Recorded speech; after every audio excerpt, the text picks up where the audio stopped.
Good afternoon, southeastern North Carolina, and well, the rest of the world too. I'm coming to you from southeastern North Carolina, but I just want to talk a little bit about these beautiful, beautiful, gorgeous whips that were made for me by Bobby Holyoke of HolyokeWhips.com, and she sent both of them to me at the same time. We'd been talking back and forth ever since I got the Tibetan Wave Whip from her and fell in love with it, which you can find probably there's an entry right below this one on the video blog about that, and probably right below that on Bobby's reviews you'll see it as well, me talking more in detail about that wonderful whip. But as soon as I received it and started working with it, we began to have conversations about what my next whip exactly would be, what it would be like, and I really wanted something. We'd been bouncing back and forth with different designs, and so she ended up sending me two, and one of them is this one right here, this beautiful dark, deep sort of chocolate brown and black whip, which I'll review here in just a second.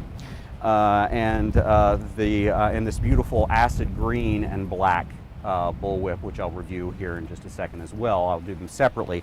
First of all, a little bit about them. They're both, you can purchase them. You can purchase whips like this. You can't have these, but you can purchase whips like this from Bobby. This is they're part of her Sonic Alignment series of bullwhips. They're both 7 foot long, 7 foot braided length. And these two are 14 plat, so it's a 14 plat overlay on these. And she just really pulled out all the stops. You know, I thought that the Tibetan Wave Whip was going to be was probably the most amazing whip I'd ever handled. And then I got these, and I'll talk a little bit about these two whips here in just a second. So first of all, I want to talk a little bit about this whip. Okay, so I'm a teacher. I teach whip artistry, and there's some very specific things that I like to do a little bit differently. Rather than teach someone how to cut a target or how to do a routine, I want them to have a really good feel and understanding, and be able to speak fluidly the language of the whip.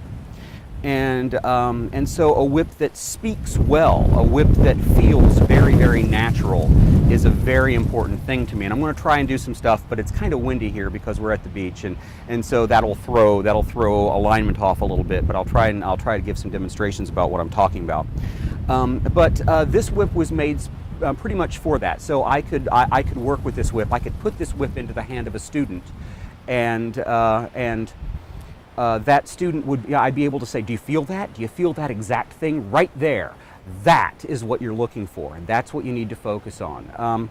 Because the goal for me, these whips feel very alive. I mean, the goal for me as a whip performer is that if I'm cutting a target, it's not hitting the target, it's making that action, making that motion, getting the whip to do exactly what I want it to do. Building up that skill set, building up that sense of kinesthetics to the point that reaching out with the whip and cutting the target is as simple a process as you don't think about it in the same way that you don't think about reaching out and turning out a light switch on a wall. That's the goal of what we want to do. I first sort of got turned on to that idea many, many moons ago, long before I'd ever cracked a whip. I read a book called Zen and the Art of Archery by Eugene Herringel, and there's one quote in that has stuck with me for years that I've tried to use for video production, for whip cracking, and everything else. The goal of Zen archery is not to hit the target. The actual target of Zen archery is the self. When we're really at one with it. And so I know that sounds kind of esoteric, but when I've spoken to other whip performers and whip crackers, they might not necessarily follow my philosophy, but they get what I'm talking about. So I have a different approach to it, but mechanically we're all doing the same thing. First of all, something about this whip, and Bobby knew all of this about me to begin. First of all, the whip is absolutely beautifully braided. There is not, I have not found a single flaw in it, and I've worked with this whip a lot over the last week or two that I've had it. And it's gorgeously executed. The colors are just absolutely perfect, and the colors really accent. It probably just really shines right now with this, this tiger's eye that is the semi-precious stone in the handle. Try and get out here to where you can angle in the light. It's got an absolutely beautiful, russety brownish red color, which matches this brown perfectly. And you can't really see it at all. As a matter of fact, it's not going to show up on video, but the pattern on the handle is a cross of brigade pattern. It's sort of a Celtic cross. It's an ancient Celtic design that is just absolutely beautiful and has a pretty personal meaning to me. And so when I saw this, I was just I sort of got teary. It was very pretty. But the main thing, the proof of the pudding's in the crust. The proof of the whip is in how it handles. You can have a pretty whip, but if it doesn't handle well, you're kind of, what's the point? This whip is just completely accurate. Hit a target 10 out of 10 times.